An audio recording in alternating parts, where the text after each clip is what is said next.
It's certainly a good thing that the world is becoming more aware of racial issues and learning to embrace racial differences. So when people make hurtful, offensive, or racist comments, no matter who or how important they are, they will now be held accountable by the world at large. A case in point is the term Kung Flu, used by US President Donald Trump at the recent campaign rally in the state of Oklahoma.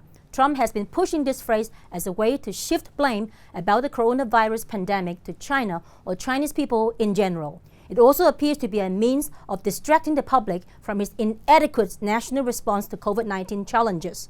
The term is not only outright racist, it is dangerous because it perpetuates discrimination, hatred, and violence in the same way other racist cliches are used to bully and demean non-white people. It's similar to calling all Chinese or Asian-looking men Jackie Chan. It might sound innocuous on the surface, but stereotypical comments are in fact prime examples of casual racism.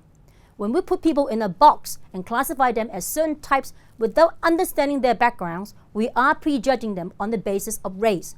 And that is dangerous, even though it might not be done with malice. The fact is, racism doesn't always have to be overt or extreme in nature. Certain reactions, behaviors, or comments on cultural differences, such as about how other people dress, their physical features, or cultural practices, are totally unacceptable forms of racism. But many people often treat such comments as jokes and accept them. If we allow this casual racism to fester in society, our young people will grow up to accept it as normal behavior. Equally dangerous are those who remain silent, becoming covert racists, who are instrumental in ensuring the continued existence of institutional racism. I know of an Indonesian maid who has been banned from taking her one day off every week since the beginning of the pandemic. Her employers don't think it is safe for her to spend a day off with her people because of their questionable hygiene standards. Some years ago, a friend offered to help me find an Indonesian maid willing to accept a 50% wage cut to get work in Hong Kong.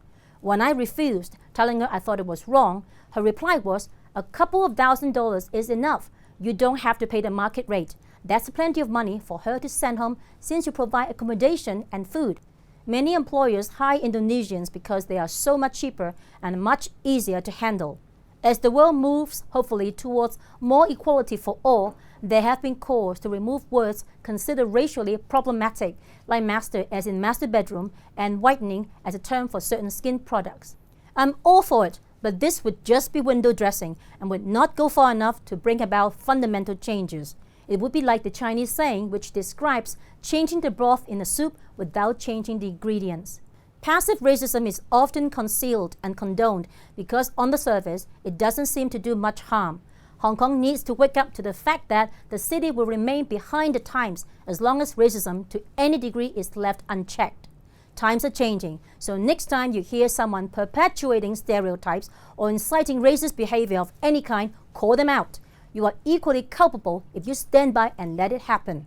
Make the changes you want to see in the world, celebrate racial differences, and stand up against those who don't.